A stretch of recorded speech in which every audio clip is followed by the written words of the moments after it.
Hey guys, and welcome back to my cooking channel, Katie Cooks Easy Recipes. Today I've got a really simple, super delicious recipe for you. It's my creamy chicken and leek phyllo pie. It's brilliant for when you fancy a pie, but you don't want to sit there afterwards after you've eaten it and you've got that heavy pastry in your tummy. You feel like you've had a pie, but it's much lighter. And if you do like recipes like this, be sure to subscribe to my channel where you'll find plenty of other really delicious, easy recipes. But for now, let's get back to today's recipe. So the ingredients you're going to need are 2 chicken breasts diced into nice big chunks. I'm using a couple of leeks here because they were quite small. Then we want 1 onion. We want some Filo pastry sheets. They are fresh ones, not frozen. We want some plain flour, some butter, some dried parsley, but you can swap that out for tarragon if you prefer. We're going to use some lovely chicken stock and not forgetting some lovely double cream to finish it off. The full recipe and list of ingredients is in the caption that goes along with this video, and of course you can find it on my website katiecooks.co.uk. But let's get on with the cooking. So we're going to add a little bit of olive oil into a pan and then add our chicken breasts. Now we don't need to cook this chicken all the way through because it's going to be put in a pie and put in the oven, and it will save it from drying out. So we'll just get that on the go on a gentle heat. While it's starting to brown off a little bit, we're going to prepare our veg. Now, there's not a lot of veg prep to do today, but we're using one of the vegetables that you really do need to take the time to prep and wash properly, and that's a leek, because you get lots of grit and dirt in between all the layers, so we want to make sure that we prep this properly. There's loads of ways to prep a leek, but this is how I do it. I cut off the root end there, put it to one side. Then I sliced the leek lengthways, that was a mouthful, turn it back round and then slice it like this, so you end up with this lovely little diced leek. Now, the darker, drier end of the leek, the dark green leaves, they're not really any good for putting into pies or recipes like this. However, don't throw them away. Get off as much as the lighter green and the white that you can off the leek, and then save all those dark green, really coarse leek ends, and you can use them for a homemade stock, which is also a lot easier than you think. So get yourself a bowl, and we're just going to put like most of the vegetable offcuts in there.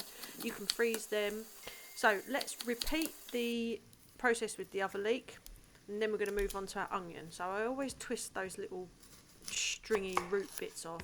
Discard them completely, they won't be very nice in a stock. And then cut the top off so you've got a nice stable bit, and then slice it in half. And this is the easiest way to get a nice dice on your onion. So you're just going to put your knife in there and cut it, but make sure you don't cut all the way through, so you don't want any bits falling off. You still want it attached. Then you do one slice in through the middle and then cut it like this, and you get a really nice dice. And the price of everything is going up nowadays, so we'll try not to waste anything. The closer you get to the root, we're going to snip, we're going to cut off as much as we can, and then again that little tiny bit of root, chuck that in the bowl with the leek ends, and that can add to our homemade stock collection for when we're ready for it. Now, I did mention earlier, and I probably should have done this before I diced my onion, but you really want to give those leeks a good rinse. So now they're all diced up, put them in a colander and just give them a rinse under a tap, get all that grit off. Now, while we've been prepping our vegetables, our chicken is cooked, and as I said before, don't be alarmed, that is slightly undercooked because it's going to go into our pie and in the oven and continue cooking. So I have cooked it just undercooked at the moment. Obviously, when you do make this pie, always make sure your chicken's cooked all the way through before you actually eat it. And then in the same pan that we cooked the chicken in, we're going to add a couple of knobs of our butter. So I've got about 4 tablespoons in this recipe altogether, so we're going to use half. So about 2 tablespoons of butter, get that melting, and then add your leeks and your onion. And you're just going to gently start cooking that off in the butter until they are slightly softened. Keep it moving around. If the pan starts to get too dry, you can add a splash of water.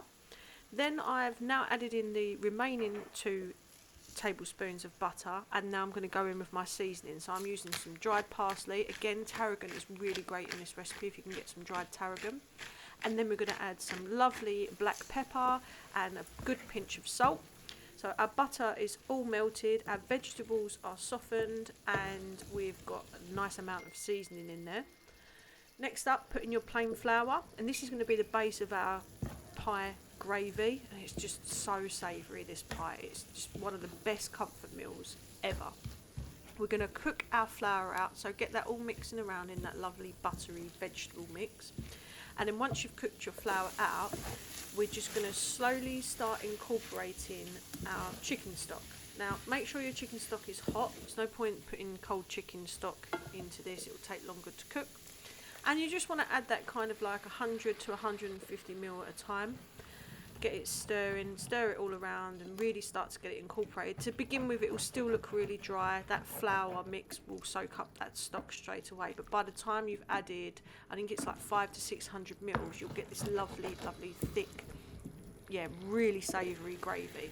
So as you can see, just adding it in until all the stock's gone and you've got the thickness of gravy that you like. Of course you can add a bit more stock if you want it a bit thinner than the recipe says, or you can add less stock if you want it a bit thicker. It's entirely up to you and it's entirely your own preference. Now we're going to go in with our chicken. So don't forget, at this point you're adding chicken in that's not quite cooked, so you don't do any tasting until you're happy that that chicken is cooked through. But we've put it in that gravy because it's going to continue and finish off cooking in that. It's going to soak in some of those lovely flavours as well, and it's going to just add more flavour to the dish. And then so that's on a medium heat, so once that's bubbled away really nice and it's exactly the thickness that you want it, we're then going to go in with our finishing touches before we put it into the oven. So we're going to add in that double cream. Of course you don't have to add cream into this recipe if you don't want it. You can just have that lovely really savoury chicken gravy, but I always like to add a dash of cream because it just makes it even more comforting and unctuous. So you're going to pour that in. Now the cream will neutralise the flavour of the gravy slightly.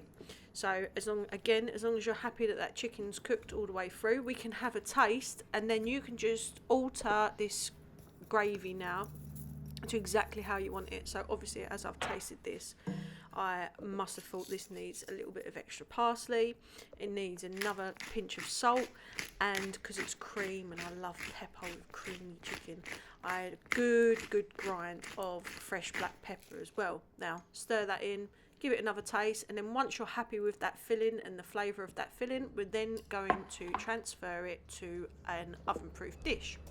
I mean, to tell you the truth, this is one of my favourite recipes, and it's probably one of my favourite dinners. And to be honest, I could just have a bowl of this as it is now, with like a bit of crusty bread just to dunk in. It really honestly makes my mouth water just looking at it, and I really do hope that you give this a try and you enjoy it as much as I do. Like I said earlier, I really love pepper in this recipe. You don't have to do this, but I'm just going to add an extra grind of pepper because I just love it. A little bit more parsley and a little pinch of salt. And I think that's because we're going to put the Filo pastry, or if you're just using normal pastry, obviously that's fine as well. But that will neutralise the flavour as well. So we want the filling to be really punchy. So I've just added a little bit more seasoning on top. Now we're going to move on to our Filo pastry. You can sometimes, like when you use Filo pastry, it can be really fiddly and it tears and it gets holes in it. Luckily, with this recipe, it really doesn't matter if you poke your thumb through it like I just did, because what we're going to do is bunch it up anyway, so it doesn't matter. We're not trying to seal anything in it. So you want to get some melted butter, about 2 tablespoons, and this is an absolute must. If you don't do this to your Filo pastry, it's going to be like eating dried autumn leaves. Really not nice at all. So you want to brush each of your Filo pastry sheets over with this melted butter. I do it on both sides to ensure that it's got lots of lovely flavour. And then once you're happy and you've done that, you've got it nice and lubricated, all you're going to do is just pick it up and just lightly bunch it up.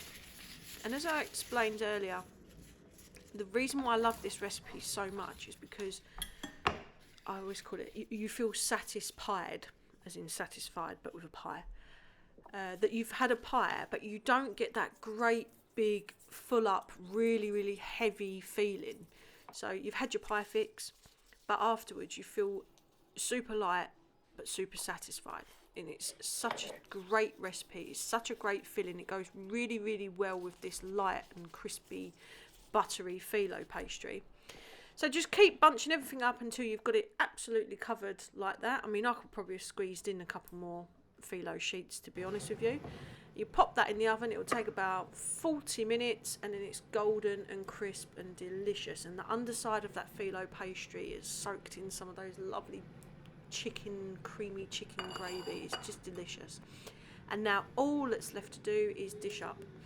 Now my preference to have with this pie, well, in fact I would just have a big bowl of this pie. I wouldn't even have the veg, but seeing as this is my cooking channel and I've got to promote some healthiness, we've got some lovely steamed kale there, to put that on the side.